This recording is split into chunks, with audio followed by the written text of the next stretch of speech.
මහනුවර දිස්ත්‍රික්කයේ කුණ්ඩසාල ආසනයේ විහාරාධිපති සංගමය භික්ෂුන් වහන්සේලා ඒ කියන්නේ විහාරාධිපති විහාරස්ථානවල විහාරාධිපති නායක ස්වාමීන් වහන්සේලා 69ක් එකතුවෙන් ස්වාධීන කණ්ඩායමක් හැදුවා. ඉතින් මට අවසාන සතියේ ආරාධනා කරා මෙහි නායකත්වය ගන්න කියලා. ඒ අනුව තමයි මම මේකට සම්බන්ධ වෙන්නේ. ඉතින් අපි බලාපොරොත්තු වෙනවා මුලදී ස්වාමීන් වහන්සේලා තීරණය කරා මුළු මහනුවර දිස්ත්‍රික්කයේම සංඝ සභාව විසින් එකතු වෙලා හැම තැනදීම ස්වාධීන කණ්ඩායමක් දාමු කියලා. නමුත් මම ඉල්ලීමක් කරා එහෙනම් අපි එක තැනක් කුණ්ඩසාල විතරක් නියෝජනය කරමින් අපි ඒක හදමු. හදලා ඉවරලා ලෝකෙට පෙන්නමු කියලා. ඉතින් මම හිතනවා මේක මේ අපිට ආපු ලොකුම අභියෝගය. දැන් මෙතනින් එද්දිත් ඇයි මාලිමාවට කරයි යන්න දෙන්නේ නැත්තේ? ඇයි මාලිමාව නරකද කියලා. මම හිතනවා ඔබතුමාගේ වුණත් ඊළඟ ප්‍රශ්නේ. ඉතින් මම කියන්නේ මේ රටේ විධායක තියෙනවා උන්ට අගමැතිවරේ තියෙනවා, කැබිනට් එක තියෙනවා, පාර්ලිමේන්තුවේ මේක SMS පාර්ලිමේන්තුවක් නෙවෙයි ශ්‍රී ලංකා ඉතිහාසයේ ගොඩනැගිච්චම ශක්තිමත්ම ආණ්ඩුව මේ.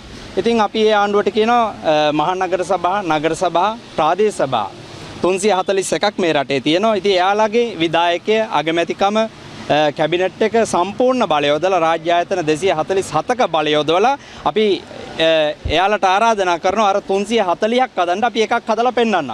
මම හිතන්නේ එතකොට සියලු ඡන්දදායකයන්ට මේ රටේ පුරවැසියන්ට බලා ගන්න පුළුවන් ආණ්ඩු බලය තිබිලා ඒ සියලු දේ කරලා අපි තව අභියෝගයක් කරන්න කැමති.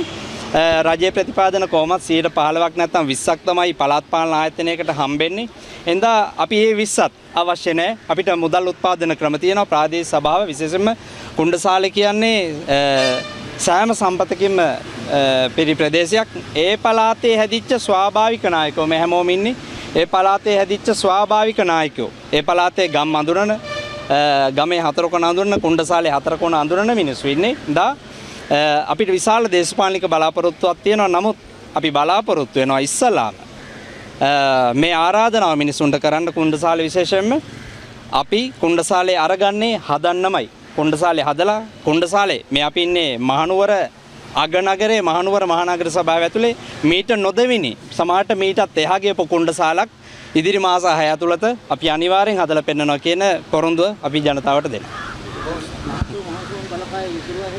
මහසොම් බලකායේ සංවිධානයේ ඇත්තටම මං විසිරු හැරියේ නෑ. ඒ සංවිධානයේ තහනම් කරා 2018 හිටපු දැන් ඉන්න වත්මන් ජනාධිපතිතුමා අනුර කුමාර දිසානායක මහත්තයා 2018 දී පාර්ලිමේන්තුවේදී කරපු ඉල්ලීමක් එවකට മന്ത്രിතුමා අද ඉන්න වත්මන් ජනාධිපතිතුමාගේ ඉල්ලීමකට අනුව මහසොම් බලකායේ සංවිධානයේ තහනම් කරා. එවකට ජනාධිපති ඒ ඉල්ලීම පිළිගෙන මෛත්‍රීපාල සිරිසේන මහත්තයා ඒ ඉල්ලීම පිළිගෙන ආරක්ෂක කමිටුවට නිර්දේශ කරා. ආරක්ෂක කමිටුවේ ප්‍රධානියා විදියට රනිල් වික්‍රමසිංහ මහතුමා එවකට ඒ තීන්දුව ලබා දුන්නා. මහසොම් බලකායේ ඉදින් තහනම්.